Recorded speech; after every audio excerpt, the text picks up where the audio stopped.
Hi everyone. Today in this video, I'm going to be talking to you about the long essay question, or what we call the LEQ.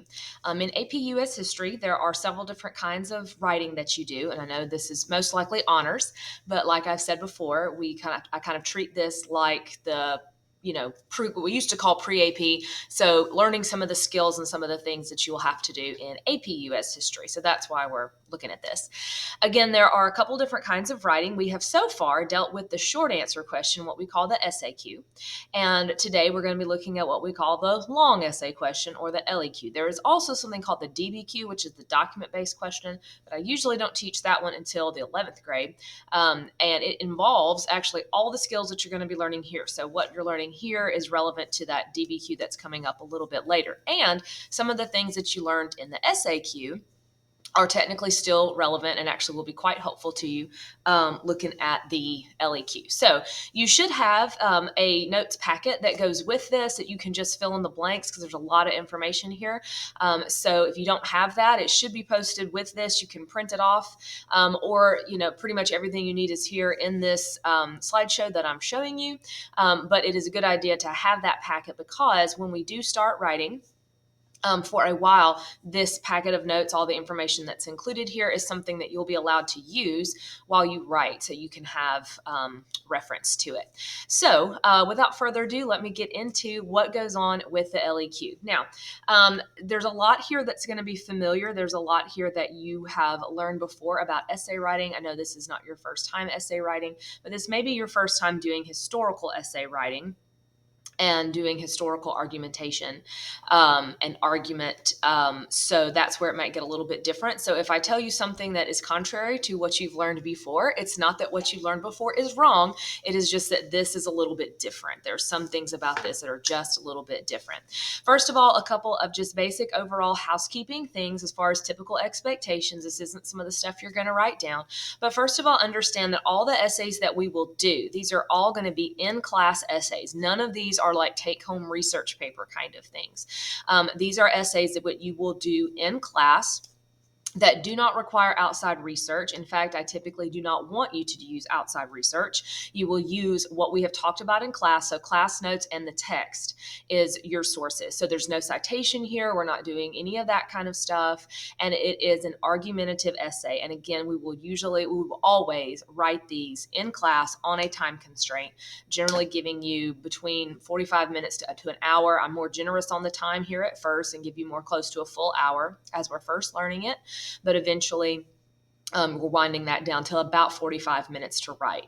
At the beginning, as we're just learning, you will have multiple days to prepare your response. So you'll get the question and you'll have multiple days to outline, to draft a thesis, those sorts of things, to ask me questions, to let me look over what you have, to do everything except writing it out. You will not be allowed to actually write it out beforehand. You will not be allowed to have a rough draft, but you will have several days of preparation before you actually come in and write it in class. So when you sit down to write it in class, you should already have an outline and be prepared with what it is you're going to write.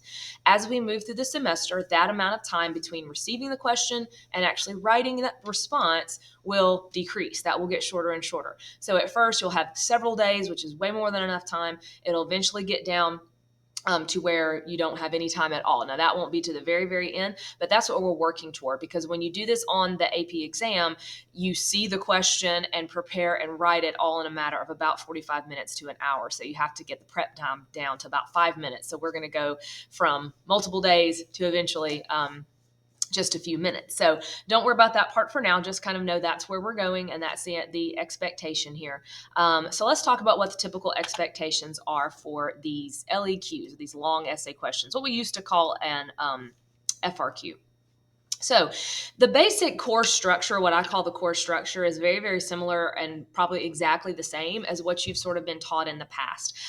You'll start with an introductory paragraph. Now, the introductory paragraph does have to have something specific in it. It has to have something called contextualization, and I'll tell you more about contextualization in just a moment.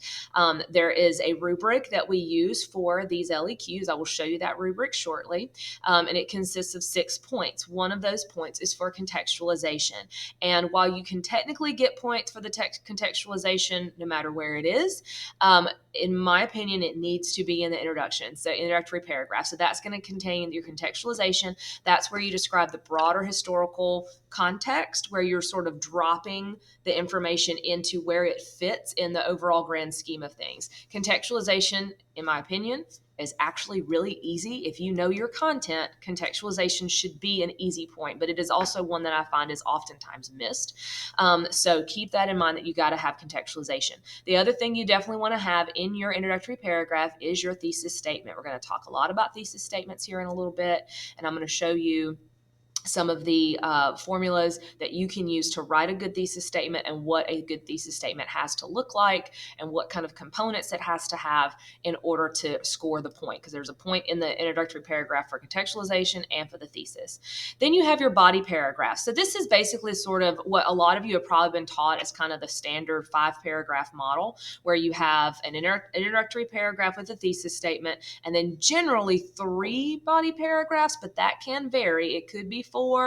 You might even be able to get away with 2. It just sort of depends on the situation, but you have to have as many paragraphs, body paragraphs, as are necessary to develop, explain, and prove that thesis. So this body paragraph part gets repeated however many times are needed. The body paragraph should begin with a good topic sentence that gives the main idea of the paragraph and connects it to the thesis. Basically, the first sentence of the body paragraph needs to be like a mini version of the thesis statement, where you are breaking down that one component of your argument. And they must contain evidence, the specific factual information. Don't be vague. Name drop specific things, whether that's specific programs, people, just concepts, but think proper nouns that support the argument. And they must, let me move myself here so you can see that, demonstrate use of a specific historical reasoning skill. So with the evidence part, this is where the short answer thing comes in handy, because you recall with the short answers, in order to score those points, you have to answer, cite evidence, and then expand and elaborate on that evidence and explain why it answers the question. That's what you've got to do right there to get the evidence point. That's a really good rule of thumb to continue following. A lot of times students will just drop a name or a law or something and assume that's going to count as evidence. You can't just name drop. You've got to expand on that evidence and explain how and why it connects to your argument in order to get that point. Now, historical reasoning skills. We talked about these with the SAQs as well. There are 3 historical reasoning skills. We're going to see them again here a little bit later in this presentation. They are cause and effect or causation, compare and contrast, or continuity and change. All three of those types are going to be one of the approaches you have to use. You have to demonstrate one of those. Many of the questions, it's going to be obvious as to which one it is asking you to demonstrate. Sometimes they're less obvious. And the reason that they're less obvious sometimes is because you really could use multiple ones you could pick. And the point is, you just have to pick one and stick with it. So either you use the one that is obviously there, or you pick one and stick with it, but you have to demonstrate that. So if the question is asking you to explain the causes of something, you better be explaining the causes. If it is asking you to compare and contrast, you better be comparing and contrasting things. So make sure that you're demonstrating that skill. And that's true of the SAQs as well, not just the LEQ. Okay, now here's the hard part. In a way, they have to demonstrate complex understanding of the argument. So complexity, using evidence to corroborate, that means to support in another way, to qualify, which means to say, okay, this is kind of true, but, or modify the argument. So in other words, it's kind of like showing there's not just one way to look at it. It's showing the gray area. It's showing the counter arguments. Complexity is a point on this rubric. It is also the hardest point to get. Statistically, when they grade the AP exam every year, less than 2% of people who take this test actually earn that complexity point. So it's one that you should know about, be concerned about, but you shouldn't get bent out of shape about it, because it's really, really hard to get, and it's really hard to describe. Unfortunately, the College Board, who does all this, doesn't give us teachers a whole lot of information about exactly what complexity is and exactly what complexity isn't. They say that you know it when you see it. So I rarely give that complexity point for that reason, but so I wouldn't beat yourself up about that. But so we'll talk about it more, but that is the hardest point to get, is the complexity thing. but I'll give you some tips and some pointers on how to best set yourself up to possibly get that complexity point. I think the best way to do it is to present a counter argument. And I'll show you that here in just a second. And conclusion, let me get rid of this. Go away. Okay. Conclusion that reinforces the thesis and contains post-contextualization, which means kind of showing what comes after. Now, the thing about conclusions is this. They're nice, and I think right now they're a good idea for the sake of improving your writing. And right now, given the amount of time that you'll have to prepare, there's really no reason why you can't include a conclusion. But as you'll see when I show you the rubric a little bit later, there is no point scored for the conclusion. So if you didn't have one, you might be, you're probably gonna be fine. So I'm not saying don't write one. I'm saying don't panic about it. I'm saying don't worry about it. It's sort of if you get time, it's a great idea. But if you don't have time, it is not something, it's not going to hurt you to not have a conclusion in this case. Like I said, this is not polished research paper kind of writing where that kind of thing would be expected. And again, you don't actually score a point for it.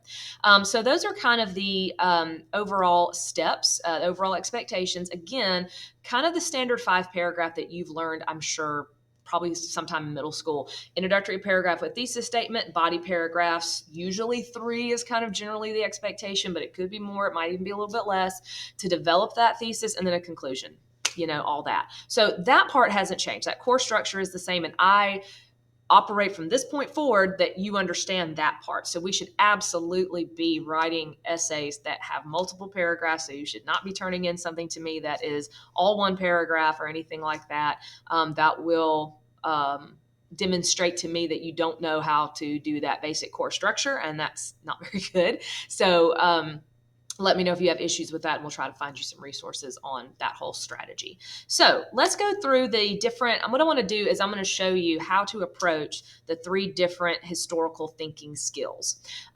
Again, they are cause and effect, causation, sorry, that's the same one. Causation, or cause and effect, compare and contrast, which of course means similarities and differences, and then continuity and change over time. So let me show you how you can approach all 3 of those and how to start making a thesis, because the thesis is the roadmap, and then we'll talk more about that. But first, the overall steps. First, we're going to analyze the prompt. It is very, very important to analyze the prompt and make sure you know what that question is asking, what it is asking you to do. And that sounds very, very simple, but oftentimes that's one of the things students mess up on, because if you don't know what the question is asking, or you misinterpret what the question is asking, you're going to waste a lot of time writing a response that does not answer the question. And as gorgeous as that response might be, if it does not address the question, you will not score the points. You don't get points for like I said, as beautiful and as perfect as it might be. If it doesn't answer the question, you will not score the points.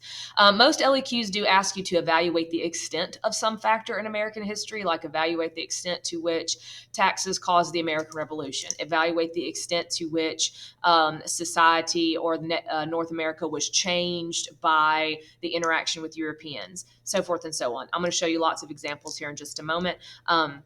But that's what a lot of them are going to ask. So you've got to figure out what exactly are they asking you to do. Begin crafting your thesis statement. This is super important. It needs to make a claim, and it introduces the reasoning of your argument. This is also, when analyzing the prompt, this is where you need to figure out, am I being asked about cause and effect? Am I being asked about continuity and change? Am I being asked about compare and contrast? Again, many times it's going to be obvious in the question. It'll be very, very clear which one it is. If it is not clear, that means that you kind of have choices there, and therefore you must pick one of those 3 and stick with it throughout the entirety of the essay. You can't be switching from one to the other. And that's an important part of evaluating what the prompt is asking you to do. Then you're going to plan your response, making a careful plan. And you're going to get the rubric. You have the rubric. You should have it in that packet that you're using right here.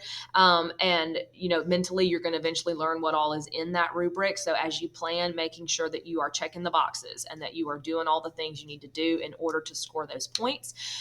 Making sure that you're putting in evidence, that you have reasoning, that you are using the historical thinking skill, and that you are overall proving your point. Now, these 2 steps right here, these are the steps that right now we will take multiple days to get through those steps. And there'll be a lot of help along the way. Eventually, you want to get these down to just a handful of minutes.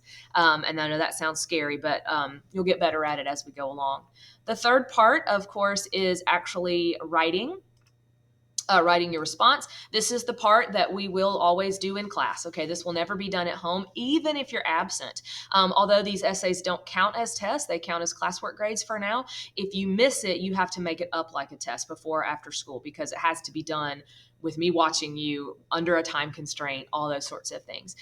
So this part is always done in class on that time constraint. So you're going to stick to your plan, stick to your outline. Outlines are always very important. Making sure you are answering the question, you are demonstrating the historical thinking skill, that you are proving your thesis, that you are spending the whole time backing up your argument, backing up your point. And if there is time, you'll want to proofread. Sometimes there may not be time for that. With the time constraint thing, some people struggle with that more than others. So some of you are going to have time to go back and look and see if there's something I need to add. Some of you, proofreading may not be something you ever get a whole lot of time to do. So it's great if you're able to do it, but sometimes you just can't. Again, 3 different types of questions, or rather 3 different types of historical thinking skills that you are going to be asked to demonstrate. You're either going to be asked about causation and change, cause and effect, or compare and contrast. So I'm going to show you examples of each of those questions, and I'm going to show you how to approach those and how to start setting up how to get started so that you can create a thesis statement so that then you can start your outline. Okay, so first is historical causation, or cause and effect, which is just what you think it is. It involves your ability to analyze, to identify, and to evaluate multiple causes or effect relationships in a historical context. So analyzing the extent to which something caused something else to happen, or analyze the responses to a certain event. That would be effects. And again, you've got to make an argument with these. So let me show you a few examples of what a cause and effect prompt might look like. And some of these are going to relate to material that we've talked about, some of that will not. But this is just for the sake of showing you examples. So if you don't know how to answer these, you shouldn't for a lot of them.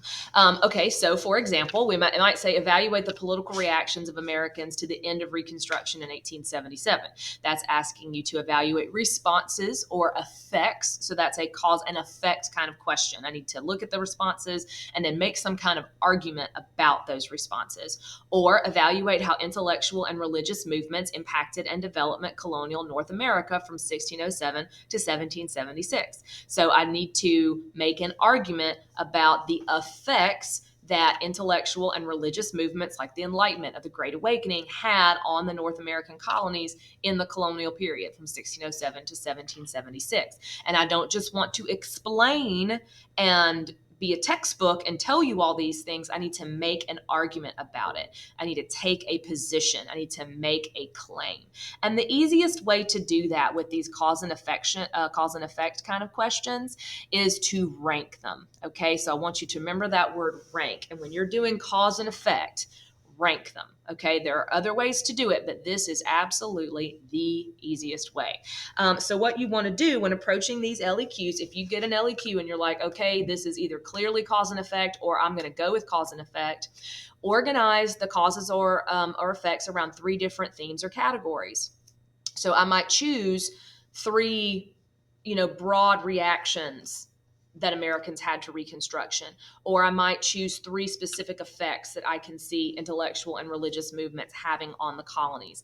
And then I want to rank them. I'm going to take a position and make a claim as to which one I think is the most important, or maybe it might be more effective or helpful to say, okay, this one is not important or not as important, and these 2 are more important. So rank them in terms of importance. And then there's your argument. You're going to say that, hey, this and this, these were important reactions, but this was the most important thing.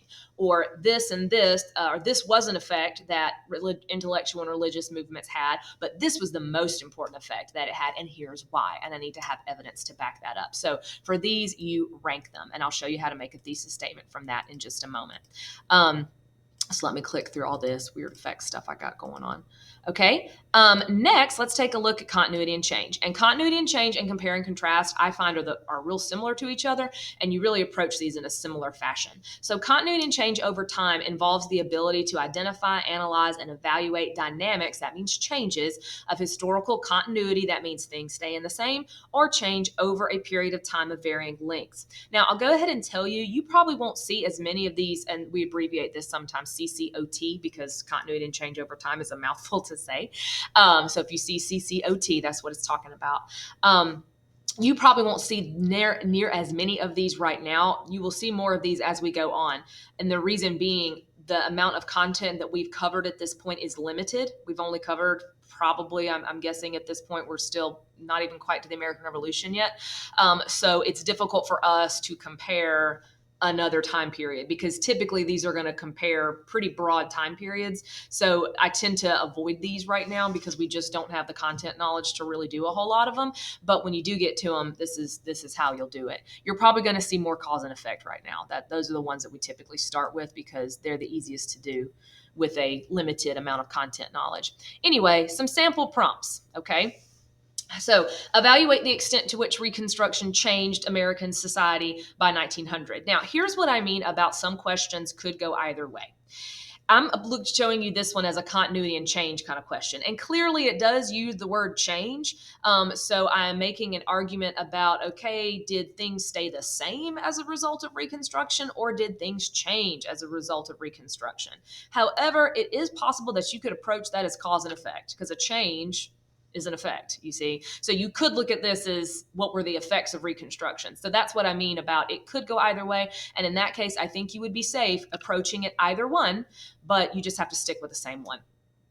And the same really is true of the second one. Evaluate the extent of political and economic change with conservative goals from the 1950s to the 1980s. So I've got to make an argument about, okay, if I look at conservative goals, with the 1950s, or changes, sorry, with the 1950s and the 1980s, are they more similar? Is there continuity here, or did they change? Or is it something that is different? Did we change over time? Again, I think this one could probably be approached as cause and effect, but you know that's sort of a decision you have to make, and again, just stick with it. So how you approach these, if you are going to approach it as continuity and change, here's the first thing you do. Here's how you go with it to start forming a thesis. First, identify significant events on the timeline of the prompt that match the context that you've got here. So I might look at, okay, if I'm looking at Reconstruction, what changes were brought to American society by 1900, or what things didn't change? What are some big, broad things that I could look at, some big events or policies or whatever that I could use to demonstrate there has either been continuity or there has been change? And then I'm going to determine, looking at that, do I think there's been more continuity or more change? If I look, okay, this and this, well, that sounds kind of like the same thing, but this was a change or whatever, and argue which one there is more of. So that's how you make it argumentative. That's how you make a claim. Just like with cause and effect, you're going to make a claim that something is more important than something else. With continuity and change over time, you're going to claim that something is more similar than it is different, or something is more different than it is similar. And then you just select the three most significant and put it in a 2-to-1 ratio, depending on, so you might say, because of A and B, Reconstruction demonstrated great change in American society. However, because of this, there was also some continuity. So I do 2-to-1. Either there's more of continuity to one change, or the other way around.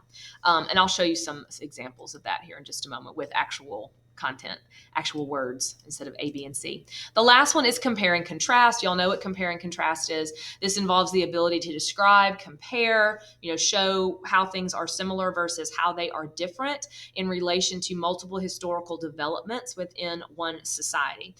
So, for example, and again, some of these I think can go either way, evaluate the extent of similarities of domestic and foreign policy goals of conservatives in the 1950s with the 1980s. So it is asking you to compare and contrast the foreign policy goals of conservatives in the 1950s and the 1980s. What's the same? What is different? Again, that kind of sounds a little bit like continuity and change, but a little bit of a different lens. Or another example of a compare and contrast, Sometimes they're going to be very clear. This is an example of one that literally says compare and contrast. So in this case, I think you got to go with compare and contrast. But compare and contrast the goals and strategies of African American leaders in the 1890s to 1920s with the goals and strategies of African American leaders in the 1950s and 60s. So I look at the goals and strategies in these couple of decades. I look at the goals and strategies of these couple of decades, and I'm going to decide, do I think they were more the same or do I think they were more different, and make an argument as to which one it is. Again, with these, because you notice here they're pulling multiple time periods.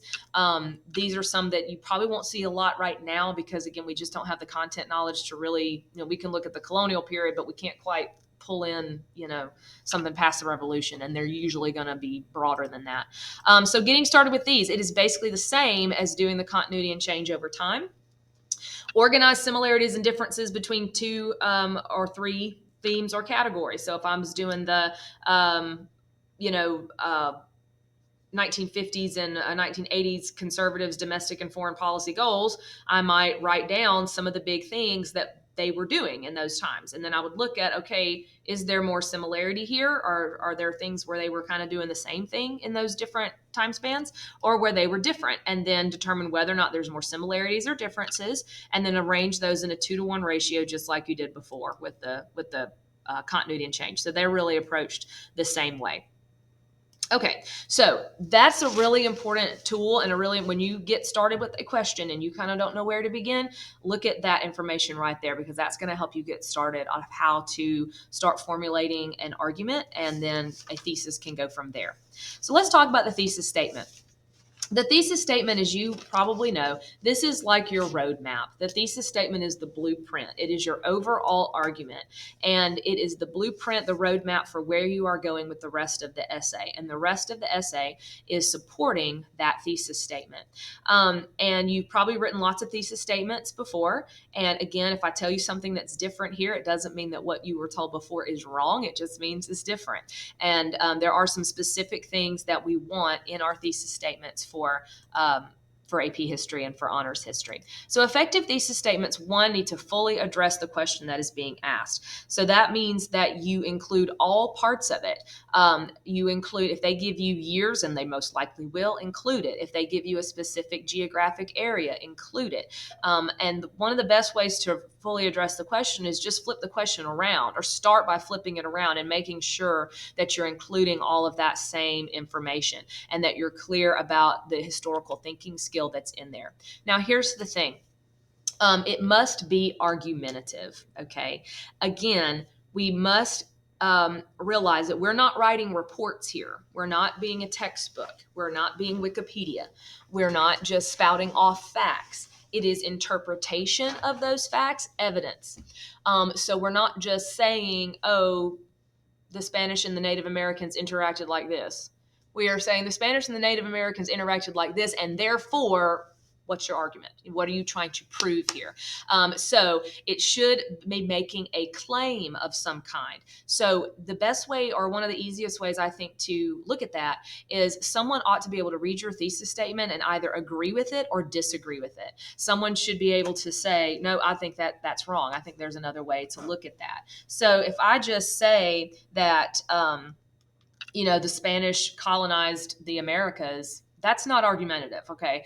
If I say that the Spanish were more successful than the English in their colonization of the Americas, that's argumentative, because someone could disagree with that. So it's got to take a position. It's got to take a stand. It has to do more than just restate the question. If all you do is restate the question, you will not score the point, because if you just restate it, then you're not making an argument. You're not saying what your argument is. You have to be clear about that, and you've got to chuck that thesis statement full of evidence, and really be clear about exactly where you're going and what your reasoning is. Now, providing organizational categories. Some of you have probably written thesis statements in the past where you had to have like 3 things in it, like 3 topics, and then those 3 topics became your body paragraphs. You really need to do that here. Now, technically speaking, you can score the thesis point without the organizational categories, but I still think it is absolutely necessary, because I do not see, and most AP graders will tell you that they rarely ever see a good essay that doesn't have organizational categories in the thesis. And that's is just so helpful. So I think it needs to have those three things. And if we go back to what we were talking about previously, you should have already set those up, because those are your three causes or effects that you have ranked. Those are your three things that you are saying these are either more similar or different, compare and contrast. You've really already done that. Those become your organizational categories. Okay, so I'm going to give you a formula. What everybody wants is a formula. I've got two formulas here that I like to use to help you write your thesis statement. And actually what this is going to do is help you get the contextualization point and the thesis point. Now, one of these I like a lot better than the other one, and this is the one we're going to start with, is the one that I would encourage the most. I'm reluctant to even tell you the other one, to be honest, because it's a little bit, it works, but it can be a little tricky. It's easier, which is why a lot of students go for it, because it's a little easier, but at the same time, miss something that's really quite crucial. So let me get to all that in just a moment. The first one I call the 4X formula, or the thesis really is what we call the X statement. This is my favorite way to write a thesis. Because it works for like 98% of the essays that I've seen. And the other thing that it does is it forces you into an argument. It really helps make sure that you are not just spouting off facts, that you are making an argument. And I think it helps set you up for that complexity point that's so hard to get. Doesn't guarantee you'll get it, but I think it does set you on that path. So without further ado, the 4X formula. Okay, so the X statement is what this is, and I'll tell you what the 4 is for in just a second. So the X statement, here it is. Ta-da, X statement. X. However, A and B, therefore Y. That is my favorite way to write a thesis statement. I write thesis statements like that about 99% of the time, and I think they're pretty good. Like I said, this forces you into an argument. If you will do it like this, then you should be making an argument. It's kind of hard not to make an argument with this. So here's what the X and the A and the B and the Y, all that stuff means. X represents the strongest argument against your argument. So if it's a cause and effect kind of question, and I'm saying that these two things were the main causes of a war, X is the other cause that's maybe not so important. Okay. So while this is important in causing this to happen, or although this is true, here come your A and B. A and B represent the two strongest points for your argument, okay? So maybe those are the two causes of a war or whatever that we think are more important. So while this one is important because of this and this, then the Y, that's the position. This is the main reason why this happened. So although we have this evidence, because of this evidence and this evidence, this is what must be true. This is the way this should be interpreted. So that will make maybe a little more sense when I show you some actual words. But the X, however, A and B, therefore Y, because again, what you're doing there is you're clearly making an argument. You're saying that something is less important. Although this, because of this and this, these two things are more similar than they are different. Or because of this, however, this and this, these two things, or this these two time periods represent more continuity than they do change, or whatever. So you're forcing yourself into that argument. The 4 refers to the contextualization. Before the thesis, you need contextualization. You got to set the stage. You've got to put this in the broader historical context. And the 4 means 4 sentences prior to the X statement, thus 4X, that do that set the stage, that tell what came before all this. So it's the 4 background sentences which contextualize and set the stage, not just repeating the question, but this is where you're setting the stage. Given the background. My favorite analogy for this, and hopefully some of you won't know this, but most of you will. If you think about movies, Star Wars movies, every Star Wars movie starts the exact same way. It starts with a long time ago in a galaxy far, far away, and then there's the scrolling, the famous scrolling that comes up. What that scrolling is doing is it's contextualizing. It's telling you what's been going on. Here's what's happening. They're doing this. They're doing that. They're looking for this person. They're fighting on this planet. And then bam, it drops you in the action. And that's what you're doing here. You are doing the scroll. You are saying, here's what's been going on. And here's the thesis statement. Here's where we are. Or you could also think of it like, some shows on Netflix and things like that. When you start a new episode, it'll give you a recap. that's the contextualization, is that recap. We oftentimes want to skip that intro. Don't skip that intro. Give your recap of what's been going on, and then give your X statement. If you do that correctly, it gets you the contextualization point and the thesis point, and then you've scored 2 out of the 6 already, and you haven't even really written the essay. You're not even out of your introductory paragraph just yet.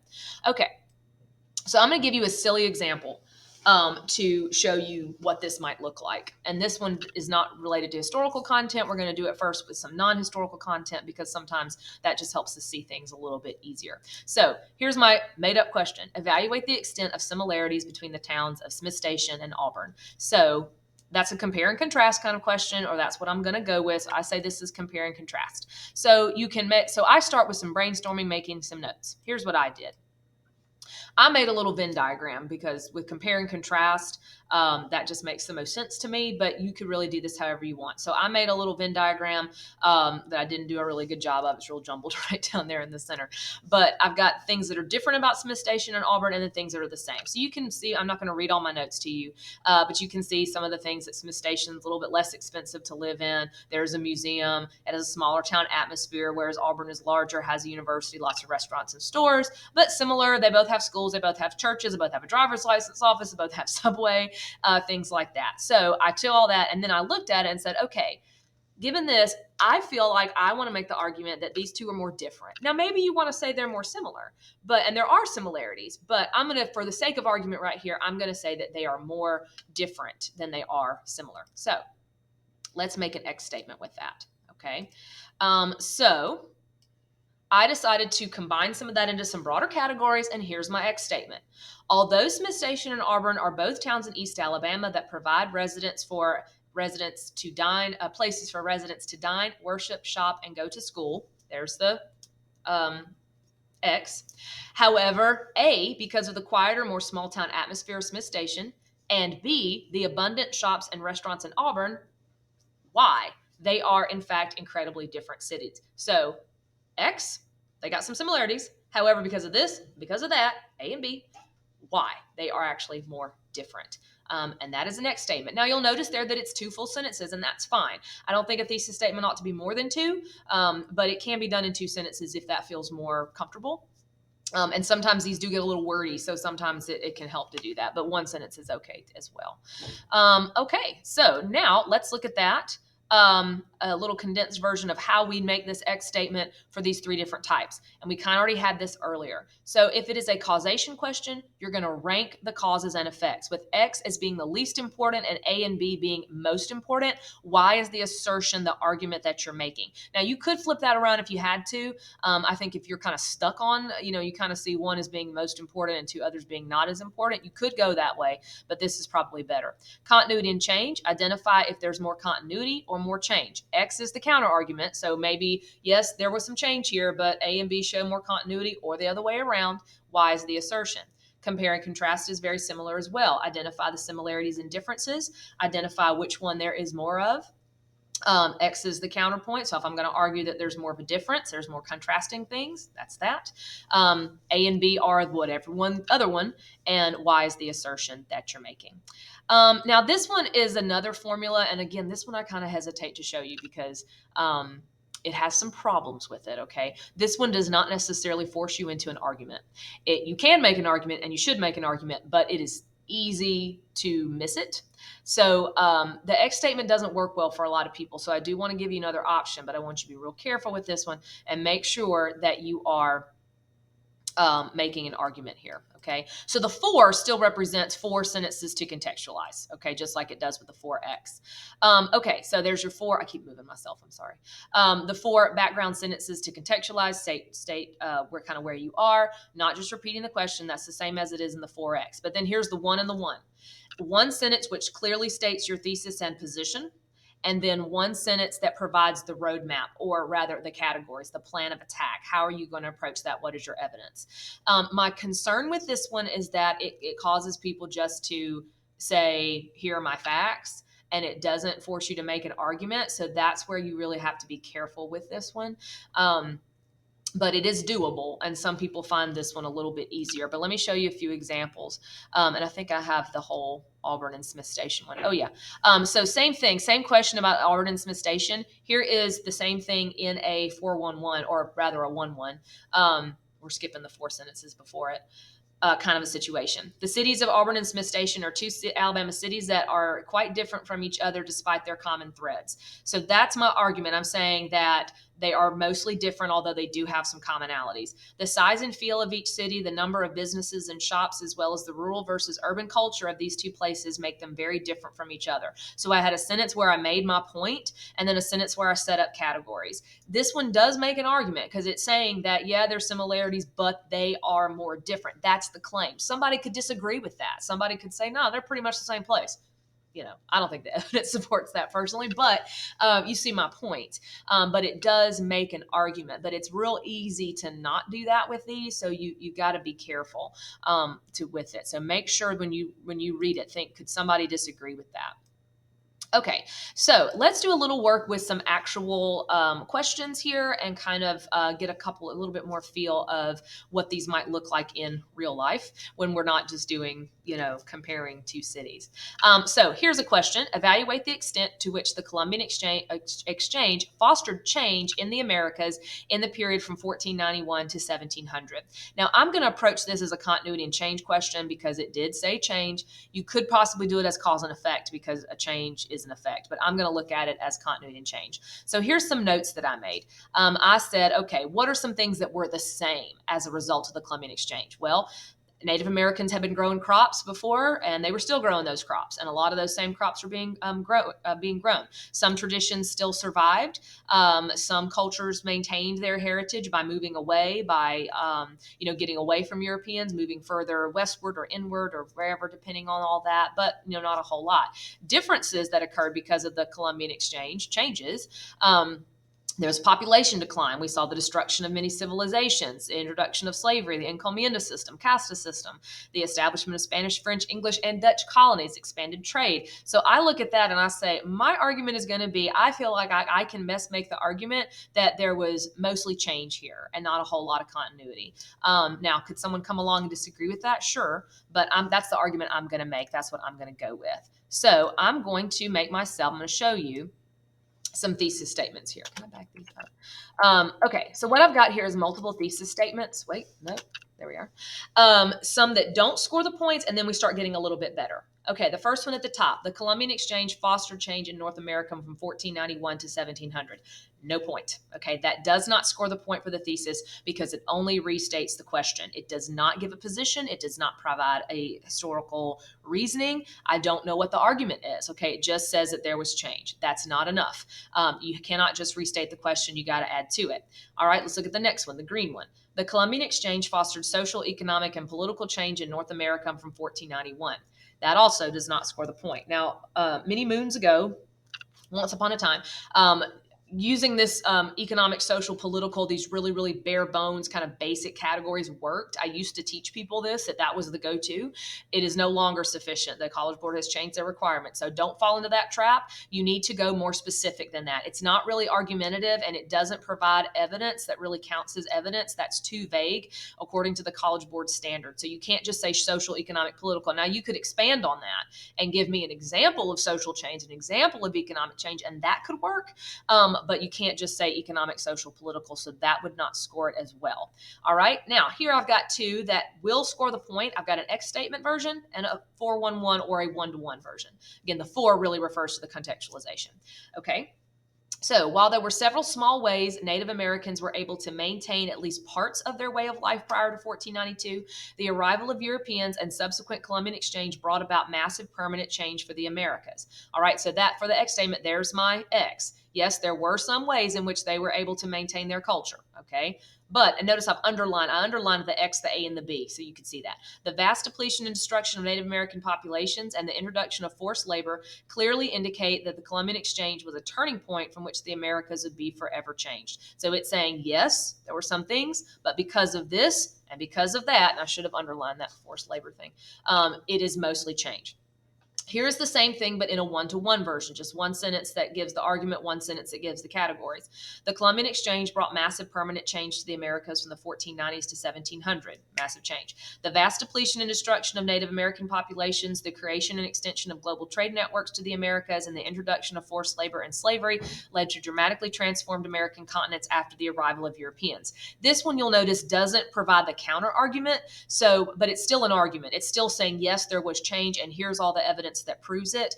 So there's no requirement that there has to be a counter argument that one goes against it, but I think that it's a more complex argument if you do that. And sometimes, like this one, where there really wasn't a whole lot of continuity at all, the one-to-one might be easier to not introduce a counter argument if that counter argument is going to be kind of slim. You may want to do that. So, but those would both score the point because they do all the things that they are supposed to do. So in just a little bit, I'm going to run through another example. I'm going to show you how I brainstorm off of this question right or here. Contextualization. That's not what I'm doing. I'm sorry. Let me not get ahead of myself. So contextualization, the 4 sentences that come before it. So this again is the Star Wars scroll, the prologue. This is the recap. So this is what comes before. The best way to approach contextualization is think about what came before. And when I say before, generally about 20, maybe 50 years, depending on what you're talking about.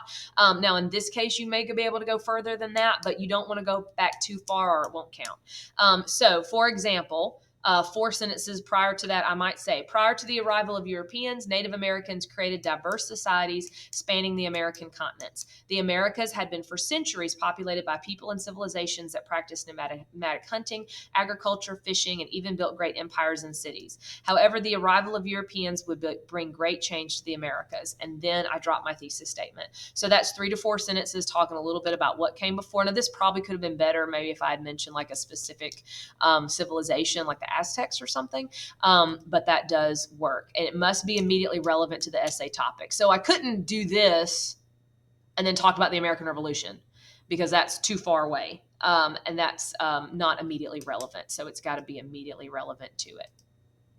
Okay. Body paragraphs. Let's take a look at. Okay, so now let's talk body paragraphs. So these are the paragraphs that come in the middle. This is where you develop the thesis. This is where you prove the thesis. So what you need to have here, again, a body paragraph for each category or each point. If you're using the X statement, that would be a paragraph for your X, that's your counterpoint, and then your A or your B and your B, the strongest arguments that go against that counter argument. If you're using the 411 or just the one-to-one statement, it is those same categories that you set out in that one-to-one statement. Now, what you have to have in these, what the rubric is going to require, and again, you're going to see the rubric here in just a little bit, it has to identify at least 2 specific historical examples of evidence relevant to the topic of the prompt. So in order to get the points, you have to provide 2 pieces of historical evidence that support your argument. Now, that makes it sound really, really super easy, and it is, but to understand, to get those evidence point, that is more than just dropping a name. This is where the skills from the short answer question are helpful. To get that evidence point, it's not about just mentioning a name once or dropping the name of a law once or dropping the name of a program once or something like that. You need to give that evidence and then cite the evidence specifically and expand and elaborate on that evidence and really develop the evidence. So that takes a couple of sentences, maybe about a paragraph. 2 is the bare minimum. I really recommend doing 3. 1, because it's going to make sense that way, because you're probably going to have 3, generally speaking, 3 supporting paragraphs. So it makes sense to have a good, strong piece of evidence in each one of those. And furthermore, that gives you a backup if you mess up on one of them and don't develop it very well or have something that's inaccurate, you still have something else to fall back on. Because if you don't have 2, then you don't get anything. So again, 2 is what the rubric says, but I would recommend 3 or even 4. And it must support the argument. Not only do you have to have the evidence, but you must use that evidence to a purpose. You can't just mention this fact and explain it. You're not just an encyclopedia, you're not just a textbook. You have to be using it in an argumentative way. You have to be using it to support the point that you are trying to make. So you have to use it, for example, if you're trying to show that if your argument is that this was the most important cause of something, you have to have evidence that proves that, and you must argue why that evidence proves that. You have to kind of think of yourself a little bit like the lawyer in the courtroom who's trying to prove that somebody's guilty of a crime. They don't just say, oh, here are the fingerprints and here's the surveillance footage. Okay, that's just mentioning the evidence. They explain why that means this person committed the crime, because this, because that. So I recommend, not that it's a guarantee you'll do it, but if you will get yourself in the habit of using words like because, this supports, this proves, this demonstrates, this illustrates. Again, it's not a surefire guarantee, but that gets you in the habit of making sure that you're connecting whatever it is that you're saying to supporting an argument. And it also needs to use the historical reasoning skill. So if you are supposed to be comparing and contrasting, you better be comparing and contrasting. If you're supposed to be showing cause and effect, you need to be showing cause and effect. If you're supposed to be arguing whether something is continuity or change, you need to be doing that. So you need to constantly be making sure that you are honing in on that historical thinking skill, and that you're sticking with the same one. If it's one of those questions where it could kind of go multiple ways, make sure that you are sticking with the same historical skill throughout the entire essay. And it needs to demonstrate complexity. Once again, that complexity thing is hard to describe. But again, one way that I like to look at it that I think is quite helpful is that it is showing a counter argument. It is showing that there's more than one way to look at it. If you can kind of poke holes in your argument a little bit here or there, that might get you the complexity point. But it's actually quite difficult for me to say exactly what gets it and exactly what doesn't, because the College Board doesn't really tell us. But that is a point on the rubric. Okay, so let me show you a little example here that I wrote. This is still the same sample that we were using. This body paragraph would score some of the points. So, let me just read over it and I'll point out some things. The destruction of Native American populations from disease and conquest is a bold and clear indication of the change brought to the Americas due to the Columbian Exchange. So notice there already I'm using the skill. This skill was about continuity and change. What changed versus what stayed the same. And I was making the argument that things changed tremendously, that it mostly was change and not a whole lot of continuity. So notice that my topic sentence, the first sentence in that paragraph, is kind of a mini version of that.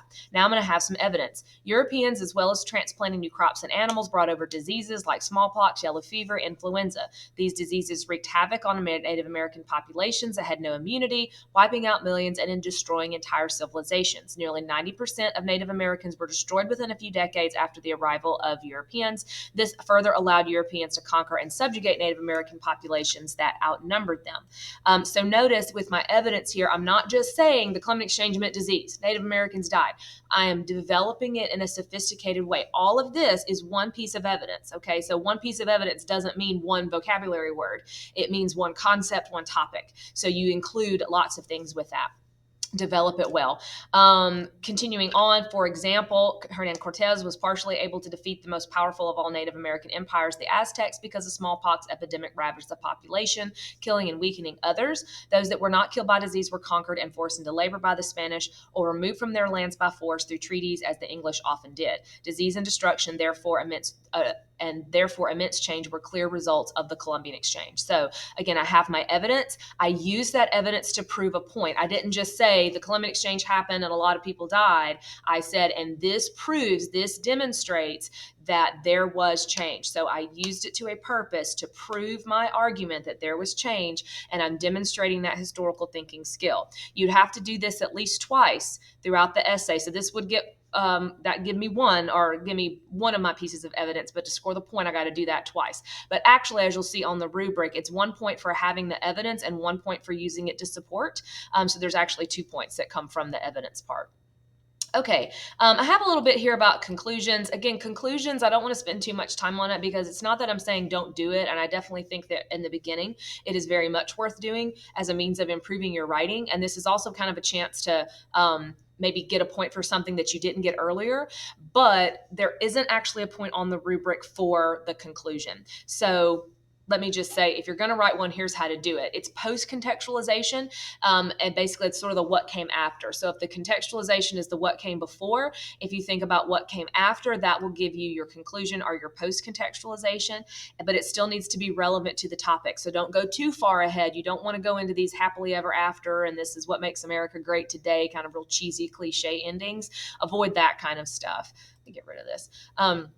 So, for example, what might be good here is the Columbian Exchange was a point of no return for the Americas. While this ecological exchange led to mutual benefits, such as new crops, it also spelled death and destruction for Native American societies. Native American populations would continue to find themselves in a constant fight to protect their lands, their cultures, and their way of life from the encroachment of those who sought to conquer, remove, or assimilate them for centuries. So, I'm sort of going into the future. I don't score a point for that technically. But again, it's something that, like, if the thesis was a little funky in the beginning, you might be able to get credit for there. I don't recommend that, but so I'm not saying don't do it, but I'm saying don't freak out about it. And for right now, when the time constraint is the big deal for you, again, you might want to just sort of, again, I don't want to say don't do it, but you get what I mean. Okay, so what I want to do next is I want to kind of walk you through how I'm going to model and demonstrate how I approach a question and how I get started with a thesis statement and an outline, because that's always going to be my first step. And as we start writing these, that's the step that will take you, I'll give you a couple of days to do that. So let me, like I said, model this a little bit. So what I've got here is a sample question, and I'm going to kind of show you how I might go about trying to put this together. So my question is, analyze the differences between the Spanish settlements in the Southwest and the English colonies in New England during the 17th century. So I'm going to flip over here and kind of show you how I might try setting this up. So first of all, I want to, let me copy this over. And I'm going to put it, we're going to go right here, there. All right, so let me put this on a little sticky note so we can see it. So oops, that's not right. Let me try that again. Copy my question. Okay. Okay, so there's my question so I can remember what it is. And this is kind of how I would do it. You can do it other ways. If you have a other kind of outline or a brainstorming strategy that you like to use, by all means, do that. But I'm just going to show you my way. So my prompt here is analyze the differences between the Spanish and the English, essentially focusing specifically on New England. This is a compare and contrast question, or I'm going to approach this as a compare and contrast question. So I might want to make a note of that. So I'm going to write down here for myself that this is compare and contrast to make sure that I am actually comparing and contrasting in my thesis and throughout my essay. Sometimes it's helpful to mark up the prompt. We're talking about the Spanish specifically. We are talking about the English, and it wants me to focus on New England specifically. So I need to stay away from Jamestown and the middle and southern colonies. Now, for compare and contrast and for continuity and change, Venn diagrams are a great idea because you can easily see what is the same and what is different. Venn diagrams, I have a hard time drawing them, so I'd like to make a chart. So I do like this. I'm going to say, all right, Spanish. I'm going to put the similarities in the middle. And then the differences. Oh, excuse me. That's wrong. Let me get this right. English. I want English right there. English. Okay, so I like to do it kind of like this just because I have trouble. When I do Venn diagrams, they always end up, that middle part ends up so small I can't write anything in it. So I'm not very good at drawing those. But it's basically the same thing. So I'm going to brainstorm a couple of ideas here about the Spanish, what they did that was unique, what the English did that was unique, and then what were some of the things that were similar. Well, a similarity between them is definitely going to be profit. For the English, you did have, even though they're New England colonies, they did intend to make money, like Massachusetts Bay Company. I'm just going to make myself some notes. Massachusetts Company, mercantilism. trade. So they were trying to, use the land to make some kind of profit. And we know that's true of the Spanish through mining. And you may not take as many notes as I do through agriculture. Okay. I could also include slavery. Now, slavery is not ever going to be super prominent in the New England colonies, but it was used. And of course, we know that was used in the Spanish colonies. I might include Native American conflict, because they did have conflicts with Native Americans in the New England colonies, King Philip's War and so forth. Those are things you read about. We didn't talk about them in class. All right, let me think of some things that might go in the differences, some things the Spanish did that were kind of unique. The Spanish, there was less settlement. Not as many people coming over to those colonies, not as many families, not as many groups. In the English, we had more settlement, massive waves of settlement, particularly to those New England colonies, whole congregations, whole families, whole communities migrating together. In the Spanish colonies, you have more racial mixing, intermarriage, leading to a casta system. In the English colonies, more separate communities.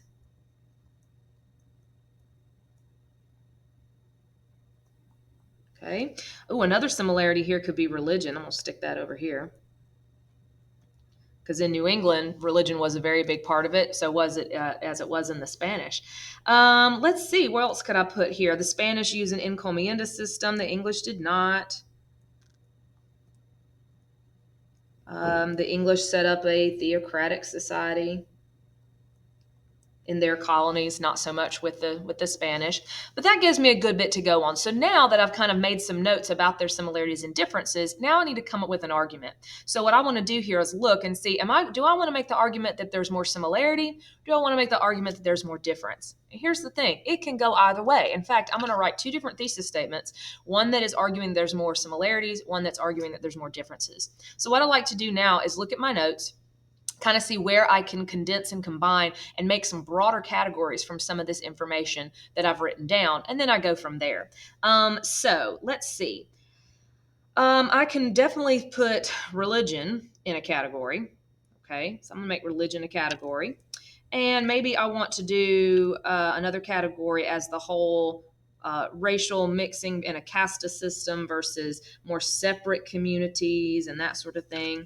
And I think the fact that both of them settle for profit and all that exploitation of the land, that's a good category as well. So in that case, I've got two here that show a similarity and one that shows a difference. So let me approach it as I'm going to argue that they're more similar than they are different. There are differences, but that they're also quite similar to each other. Okay, so I'm going to have religion, the racial mixing and settlement interactions among Native Americans, and the fact that they settled for some kind of profit and intended to use the land for their own benefit in some kind of a way. I'm going to use those three as my categories, and now I'm going to make an X statement with that. Okay, so I'm going to write down here just for my own, for my notes, I'm using religion. That's a similarity. I'm going to use profit and, economic gain as a category. And I'm going to use their, we'll call it like social interactions with Native Americans. I'm going to use, you can't see what I'm writing, can you? Let me flip that over. Okay. So my social interactions with Native Americans, I'm going to do it like that. Okay. So from there, let me write an X statement. X, however, A and B, therefore Y. All right. So I might say, although, and I'm going to do this in cursive because I write faster. So although, let's see, although the English and Spanish differed in their social interactions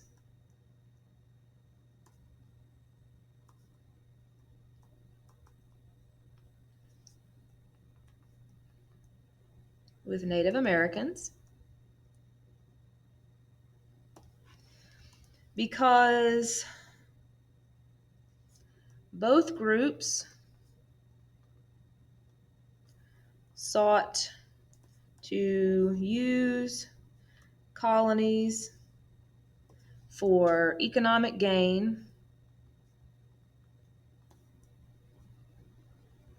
and to spread their religion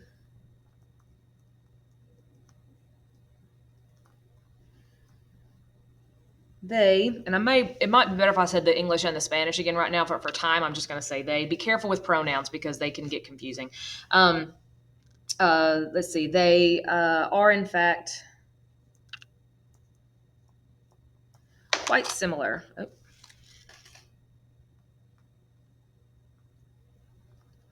In their colonization pattern. Okay, so it's a little hard to read. Sorry about that. But it says, although the English and Spanish differed in their social interaction with Native Americans, X, because both groups sought to use colonies for economic gain, A, and spread their religion, B, they are in fact quite similar in their colonization pattern. Y, that's the assertion. Okay, so that's how I would do that, and I think that's a good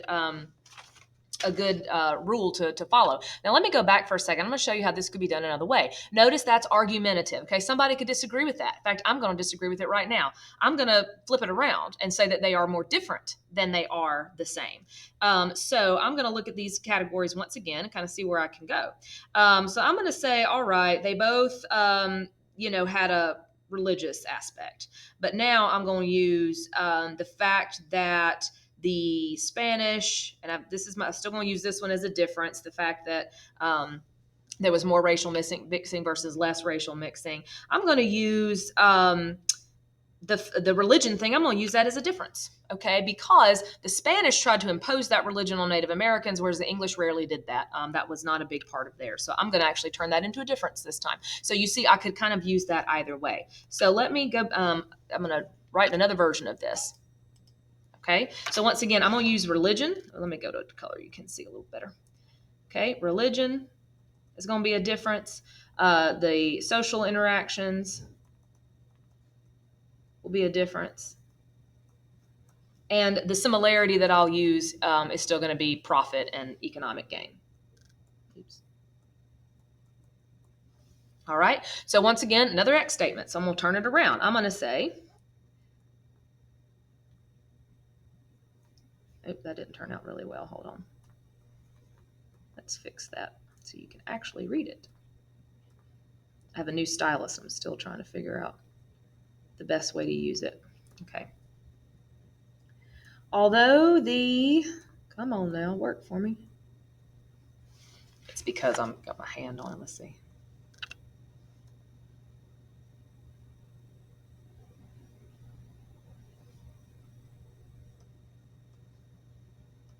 Okay. Although the English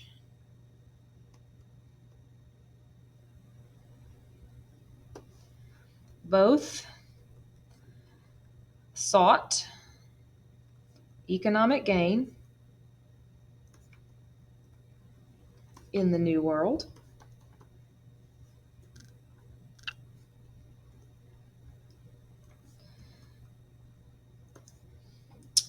their attitudes about evangelism, that means spreading your religion, evangelism to Native Americans,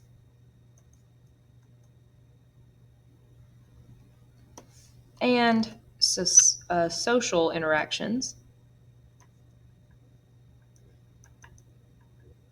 I'm going to abbreviate NA, mark them as very different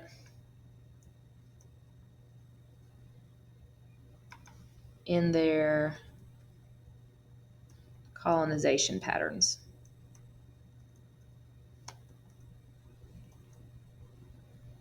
Okay, so there's the other way to look at it. So although the English and Spanish both sought economic gain in the New World, X, their attitudes about evangelism to Native Americans, A, and their social interactions with Native Americans, B, mark them as very different in their colonization pattern. Y, that's the assertion, that's the point I'm trying to make. And then I would have a paragraph where I develop the fact that they're both seeking economic gain. I would have evidence. I would develop that evidence. I would use that evidence to prove my point. I would say things like, this proves, this demonstrates, this shows, so forth and so on. I'd have a paragraph about the fact that the English, while they were in New England anyway, were religious, but they weren't trying to, evangelize to Native Americans. They weren't trying to do missionary work to them at that time, but how the Spanish were. Again, develop it, argue it, show the skill. And then I'll talk about the fact that, socially the Spanish were intermarrying with Native Americans and so forth, but the English were not, and use that to prove my point that there is a significant difference here. So hopefully that's helpful in kind of getting you started. And here's kind of the same thing. I just sort of took a little slightly differently worded, but I show you again those two different things, two different ways to look at a thesis statement there. Okay, contextualization packet that you've got, this packet of notes, and I hope this is helpful in, or it should be helpful in starting to learn how to do this kind of writing. So we will be back later with more examples, more practice, and writing is going to be something we continue to do throughout the semester.